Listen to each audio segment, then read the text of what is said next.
झारखंड के आम जनमानस की इसी मानसिकता के कारण झारखंड का ये बदहाली हुआ है। जब तक दिल्ली झारखंड का फैसला करता रहे तब तक झारखंड का कल्याण नहीं होगा। झारखंड का फैसला झारखंड से होना चाहिए। 14 साल से झारखंड की माटी से झारखंड के क्षेत्रीय लोगों को बनाइए। आप दिल्ली के लोगों को बनाएंगे, उनका रिमोट कंट्रोल किसी और के पास। जय हिंद, जोहार झारखंड। मैं शमशाद आलम। आज जिस मुद्दे पे बात करने वाले हैं वो मुद्दा है आपका जेबी केसेस का हजारीबाग का कैंडिडेट संजय मेहता। संजय मेहता के बारे में आज विस्तार रूप से बात करेंगे। क्या संजय मेहता हजारीबाग में क्या कर सकता है, क्या समीकरण बनता है संजय मेहता के लिए, और संजय मेहता क्या वोट कटवा के रूप में वहां पे साबित हो गए, या खेला को बिगाड़ सकते या खेला बना सकते अपने फेवर में। चलिए चलते और समझते हैं सारी बात। शेड्यूल में यहाँ की जो स्थानीय नीति थी उसको शामिल करना था, उसमें प्राथमिकता स्थानीय नीति नहीं, मैं बात जो कह रहे हैं उसको बस कुछ एग्जाम्पल दे रहे हैं। उसमें संवैधानिक संशोधन की जरूरत है, मान लिया जाए। लेकिन 14 के 14 सांसदों ने कभी भी देश के संसद भवन के अंदर ये बात नहीं कहा कि झारखंड की 3.25 करोड़ आबादी की ये भावना है। कम से कम सदन के पटल पर उस बात को रखना चाहिए था। अगर 3 साल से इतने बड़े नौजवान आंदोलन कर रहे थे, संविधान के 371D को पढ़िएगा कभी। आंध्र प्रदेश के लोगों के लिए आंध्र प्रदेश की नौकरी आरक्षित है और उसमें संवैधानिक प्रावधान है विशेष तौर पर। लेकिन क्या झारखंड की नौकरियां आरक्षित हैं? क्या निजी क्षेत्र की कंपनियों में एक विधेयक बना कि 75% नौकरी यहाँ के लोगों को, क्या वो कानून का पालन प्राथमिकता होनी चाहिए?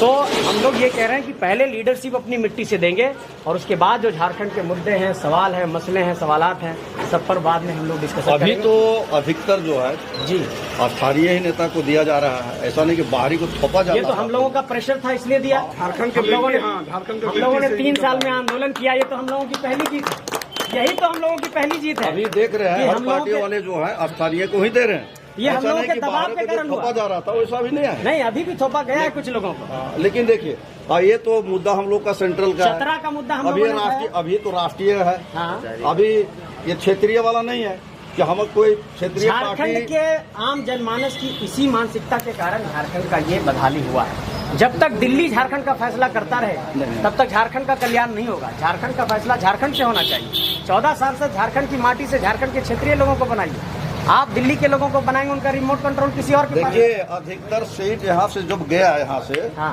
तब झारखंड राज्य अलग हुआ है। इसको आप मानते हैं? ठीक है, मानते हैं, लेकिन नेगोशिएशन पावर स्टेट का नहीं बढ़ेगा सर। आपके 14 सांसद रहेंगे क्षेत्रीय लोग, तो झारखंड के मुद्दे के एक साथ उठाएंगे। अभी तो सब क्षेत्रीय जा रहा है ना, चाहे जो कहाँ पार्टी गए का जरा बताइए तो। नहीं, नहीं। गोड्डा में आपके क्षेत्रीय हैं?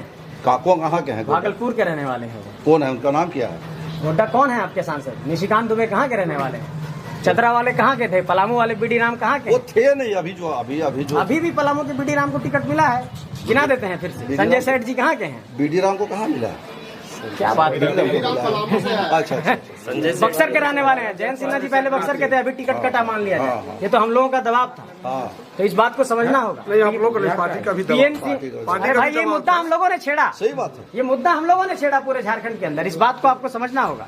24 दिसंबर 2021 से इस लड़ाई को हम लोग झारखंड के अंदर लड़ रहे हैं, और इस बात को मानना होगा कि आप लोगों का पूरा राष्ट्रीय नेतृत्व जो है इस मुद्दे पर चर्चा किया है, परिचर्चा किया है, हम लोगों का दबाव रहा है, तब आज यहाँ पर कुछ स्थानीय लोगों को टिकट मिल रहा है। इस बात को समझिए।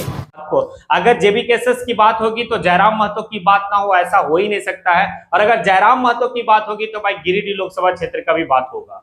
अगर जेबी केसेस का अभी का वर्तमान स्थिति को अगर देखा जाए तो जयराम महतो बेहतर तरीके से अपना कैंपेनिंग में लगे हुए हैं, और गिरिडीह लोकसभा क्षेत्र जो है कि आपका 90% चांसेस बनता है कि जयराम महतो फतह करेंगे। ये बात तो तय है। वहां पे एक समीकरण बना है। समीकरण इसलिए बन पाया है, चंद्र प्रकाश चौधरी जो एनडीए गठबंधन का जो है कि वो कैंडिडेट है आजसू के तरफ से, उनकी स्थिति सही नहीं है। खुद भाजपा के जो है कि लोग उनका विरोध कर रहे हैं। वो इस बात को कह रहे हैं कि अभी तक मैंने जो है कि चंद्र प्रकाश चौधरी को कभी भी अपने कस्बे, अपने गांव, अपने विधानसभा में नहीं देखा है। फिर आखिर किस आधार पर मैं जो है कि चंद्र प्रकाश चौधरी को मैं वोट करूं? इस बात को लेकर अखबार में जो है कि बहुत बड़ा हेडलाइन भी छपा बकायदे। इस एतबार से जो है कि स्थिति इनकी मजबूत दिखती है, और काफी मेहनत भी किए हैं। वो कई दिनों से, कई महीनों से जो है कि मेहनत में लगे हुए, एक एक घर को नॉक कर रहे हैं। आज जो है कि वो लॉ लश्कर के साथ नहीं चल के बाकायदे एक मोटरसाइकिल में पीछे बैठ के चलते और एक एक घर को नॉक करके जो है कि लोग को अपना संदेश दे रहे हैं। इसलिए कहा जा सकता है कि भाई उनके लिए जो है कि बहुत बेहतरी होगी गिरिडीह लोकसभा। अब दूसरा जो कैंडिडेट है जेबी केसेस का, वो अगर दूसरे नंबर पे अगर देखा जाए कि सबसे बेहतर वर्क अगर कोई कर रहा है तो वो है आपका संजय मेहता।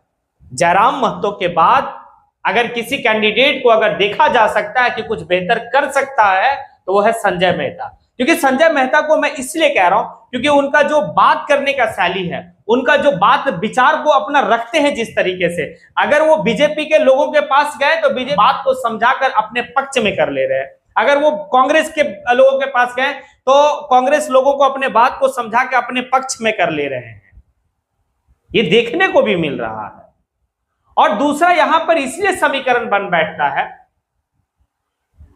कि मनीष जायसवाल धन और बल में मजबूत है, लेकिन संजय मेहता जन में मजबूत है। और जिस तरह से जेपी भाई पटेल जो है कि दल बदल की स्थिति में रहे, लोग उसको नकार रहे हैं, नहीं पसंद कर रहे। एक वर्ग जो वर्ग को अपना बपौती वोट समझ रखा है, कांग्रेस और जेएमएम, कहां जाएंगे वो? क्या संजय मेहता अपने पाले में ला पाएंगे? तो भाई एक बात तो है, संजय मेहता के पास वो क्वालिटी है, वो दम है कि अगर वो अपनी बात को रखने की मौका मिलेगा तो बिल्कुल जो है कि अपने पाले में ला सकता है वो बंदा। और दूसरी बात ये भी है कि जयराम महतो का असर है हजारीबाग लोकसभा क्षेत्र में। रामगढ़ जो विधानसभा जाने की हजारीबाग लोकसभा क्षेत्र में आता है, मांडू, वहां पे है जो जयराम महतो को लोग एक्सेप्ट कर रहे हैं। और उसी जयराम महतो का कैंडिडेट जो है आपका संजय मेहता है। संजय मेहता बाकायदे पढ़ा लिखा इंसान है, बेहतर अपनी बात को रखता है। तो इस स्थिति से एक स्थिति बन रहा है कि अगर जेबी केसेस में दूसरे नंबर पे अगर कोई बेहतर वर्क कर रहा अभी का टाइम में तो वो संजय मेहता कर रहा। और संजय मेहता बस जयराम महतो के ही रास्ते पे चलने का काम भी कर रहा कि वह भाई वो भी डोर टू डोर कैंपेन कर रहा है। और डोर टू डोर कैंपेन करने के दरमियान में चाहे वो बच्चे हो, बूढ़े हो, नौजवान हो, महिला हो, बूढ़ी दादी हो, सबसे जो जाके मिल रहे और मिलने के बाद आशीर्वाद ले रहे और इस बात को कह रहे कि भाई कि आपकी आवाज जो है वो दिल्ली में जो है कि गूंजनी चाहिए, दिल्ली की पार्लियामेंट में गूंजनी चाहिए, देश की पार्लियामेंट में गूंजनी चाहिए। अगर आप बाहरी को अगर चुन के भेजते हैं तो आपका जो है कि कोई बात नहीं करेगा। 1932 का खतियान को लेकर जब बात किया गया तो 14 जो लोकसभा क्षेत्र से यहां पर जो चुन के गए हैं एमपी, वो एक भी एमपी 14 एमपी में से एक भी एमपी जो है कि इस बात को नहीं रखे। अगर सबसे बड़ा अगर कह सकते हैं कि अगर कोई धोखा दिया तो वो है बीजेपी, क्योंकि बीजेपी के पास 14 में से 12 जो है कि बीजेपी के पास एमपी है, उसके बावजूद भी बात नहीं रखे। बात क्यों रखेंगे? बात रखने का सवाल भी नहीं है, क्योंकि बीजेपी के पास जितने भी एमपी गए यहां से चुन के सब बाहरी थे, तो बाहरी कतई नहीं चाहेंगे और झारखंड के लोगों को उसका हक मिल सके, उसका हुकूक मिल सके। इसी बात को लेकर जो है कि जेबी केसेस के कैंडिडेट लोग अपनी बात को रख रहे हैं, गांव ग्राम में जाके, कस्बा में जाके, टोला में जाके। क्या कारगर हो सकता है? अगर कारगर होगा, अगर आपको लगता है कि कारगर है तो फिर आप कमेंट बॉक्स में आके कमेंट करें। इसी के साथ मैं अपनी बात को यहीं पे समेटता हूं। जय हिंद।